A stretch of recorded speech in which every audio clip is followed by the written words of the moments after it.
Good morning, we're back again. This is going to be a 2-video day. I'm going to put 2 videos up on the internet today. And I hope you all get a chance to view them. And I just fixed my bike here like I told you. I was telling you earlier I was fixing my trailer.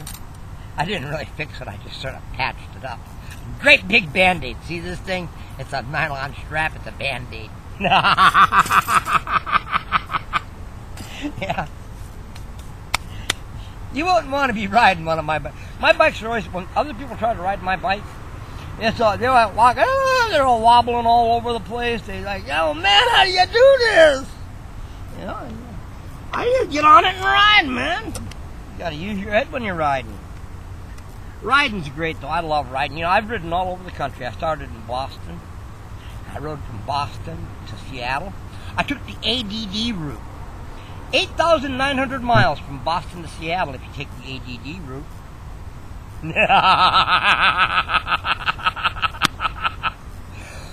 Here's my challenge to y'all. A cross-country trip that is longer than 8,900 miles like mine. I want to see somebody out there beat my 8,900 mile ADD route trip across the country. I started in Boston, wiggled my way down to Washington, D.C., wiggled my way back up to Pittsburgh, slid over to Columbus, Ohio, and then down to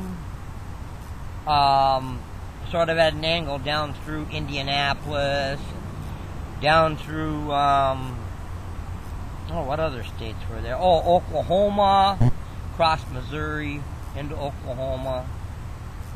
No. When I went across Missouri, did I go into Oklahoma? Geez, it's been so long I forget. But I sat there and went down to the south, and I wiggled my way down that way, across Texas, into New Mexico. After Oklahoma, I went into Texas, and then I went into New Mexico. So Missouri had to be before Oklahoma. Yep. And then after Texas into New Mexico, and then across New Mexico, not Mexico, but New Mexico, down to the New Mexican border. Not the New Mexican. Well, it was the New Mexican border, but it was also the actually, it was down to the Texas-Mexico border because it was in El Paso. I went to Las Cruces and then went over to El Paso, and then I went back, and then I turned around and went back towards Arizona, crossed Arizona and into California. Then I zigzagged around California, and believe me, California, I zigzagged, and up the coast, and I hit the Pacific Ocean at Eureka. And then I zigzagged up the coast. I went up the coast to, where did I go up the coast? Oh, I went up the coast to Seattle. Actually, I went up the coast to the Canadian border at, what was that country? Not the country. The country was Canada. But I didn't actually go into Canada, but I just went to the, by British Columbia there, Vancouver, near Vancouver by the Peace Arch. Then I turned around and came back down to Seattle, and I got my cup of coffee. That's what I was doing. I was in Boston one day, and I decided to go get myself a cup of coffee at the original Starbucks. It was a great trip, though. I'm serious. It was a great trip.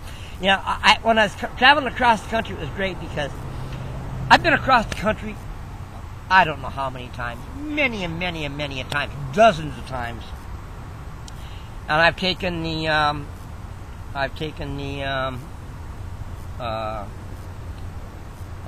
trains, and I've taken cars, and I've taken buses, and I've gone in trucks and airplanes, and I've crossed the country all kinds of ways.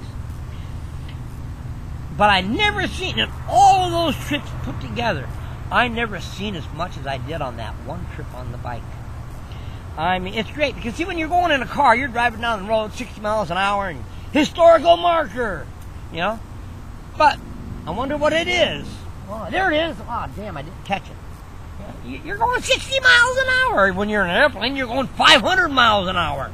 And you're 40,000 feet. you're several miles above, and so you don't get to see them. But when you're on a bicycle, you're traveling 8 to 12 miles an hour, and you see that historical marker sign, hey. And so then when you come by the historical marker, you don't even have to stop. You're going 8 to 12 miles an hour. You can read that marker on your way by. Hey, that's where this happened. Or not that. Hey, this is where that happened. See, my brain damage got in the way again there. Got them sort of reversed. But, hey, this is where that happened. You know? So this is... I never knew Billy the Kid was down there around Roswell, New Mexico, where the space alien was.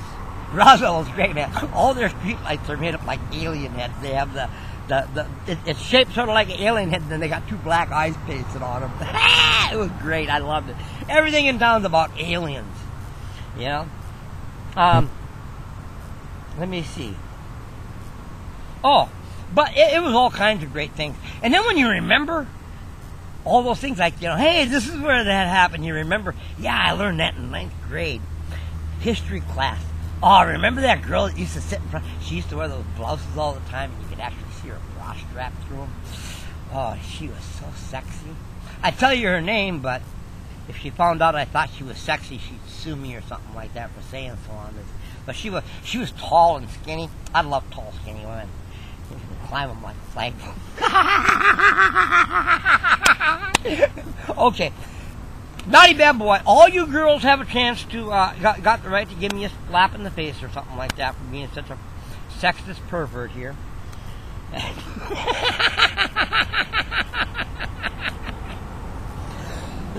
Once again, I haven't smoked any weed yet today. Towley's still on vacation. He's up in Humboldt County. Can't wait for him to get back. Yeah! Yay, Towley!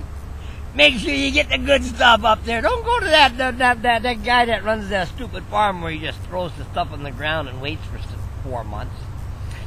Go to that guy that guy named Tanner. Yeah, he sits there. He goes up to each plant every day, and he sits there and he says, "Hi, little marijuana plant. You be a good little marijuana plant and grow nice and big." He even ties them down. He prunes them at first so that they come like a bush. And once they get to be a bush, he starts tying the stems down, and they grow out like a squash plant. But they get lots and lots of great big buds on them instead of a bunch of little tiny buds. They get these great big, like 6, 7, 8, 9-inch buds on them.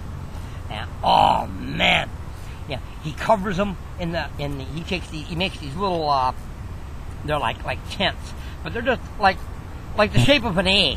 You know, and they're open on 2 sides and they're closed on 2 sides, and he puts them over them in the fall time so they don't get wet and rained on, so that none of the yummy stuff gets knocked off of them. You know, the keef or the resin, the stuff that gets you stoned. Yeah.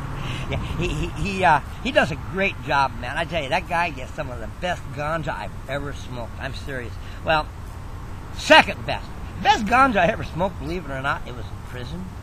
Oh my God, I was in prison? Yeah, I was in prison. Yeah. What was I in prison for? I was in prison for everything, man. I sat there and I did all kinds of nasty, mean, cruel and things. So, maybe you don't want to watch my videos no more because I might teach you mean, nasty. No, I won't. I'll teach you good things. I'll teach you how to smile. I'll teach you how to say hi to people. Good morning.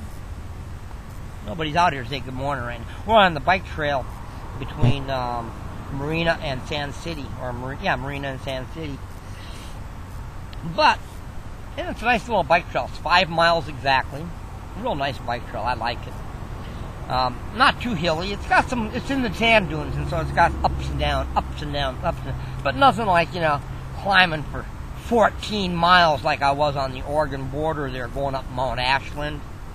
Or it took me 3 days to get up to the top of Ruidoso, New Mexico, on that mountain there. Oh man, that was murder. It was like 9,000 feet I had to make it to there.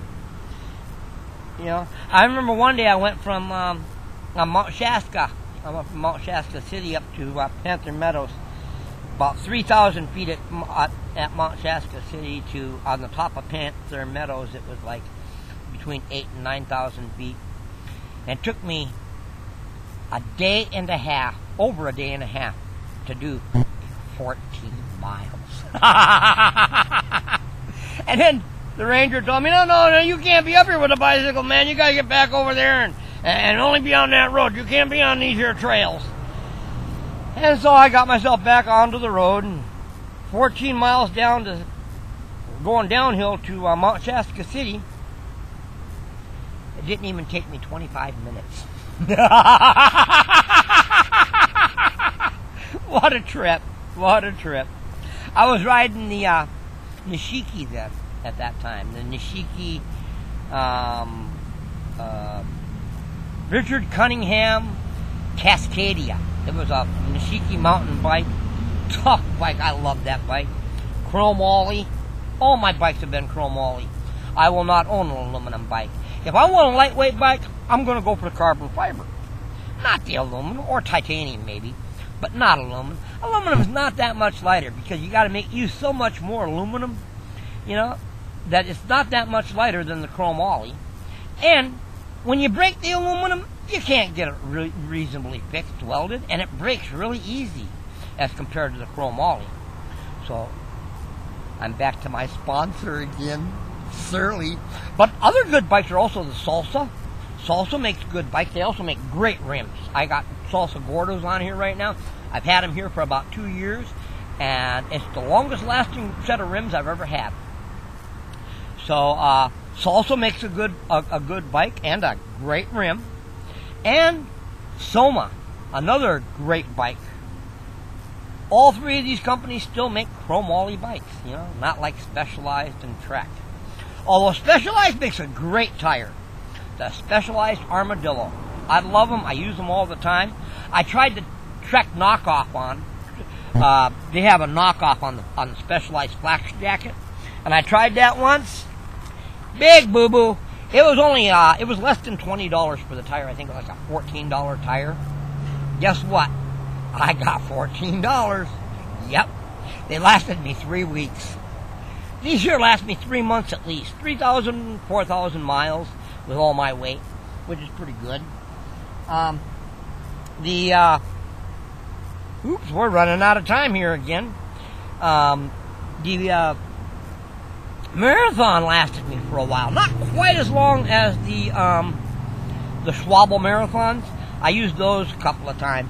And they lasted me not quite as long as the Armadillos, but they costed $70 frickin' dollars. The Armadillos only cost me $50.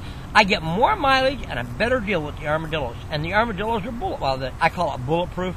It's actually, they're puncture resistant. The Schwabels were not puncture resistant. Although I have to say, the Schwabels were foldable, which made them nice. But Specialized puts out a foldable tire I can use for a spare tire. And so I use them, but they're not bulletproof. They're just regular tires. Bontrager's another one. I got decent mileage out of it, but again, they costed so freaking much money. You know, I don't want to be spending a ton of money for nothing. You know, I mean, it cost me a lot of money to run this year bike every year. Trust me. I put more money into this bike than I put into my stomach. You know, actually I don't put the money in my stomach, but I use the money to buy the food to put in my stomach. Yeah. And I spend as much money on this bike as I spend on marijuana. Shows you what kind of a pothead I am. If you knew how much money I spend on this bike, you'd know, wow! Well, it's time to sign off here again. And you all have a wonderful day. Keep smiling. Keep saying good morning to everybody. Be nice to people. And it all comes back to you. You know, when you got extra something in your pocket, like some extra change or some extra ganja, you know, or you just got an extra smile, you know, you got an extra few nice words, not bad words, nice words, give them away! Many blessings, and have a wonderful, wonderful day. Bye-bye.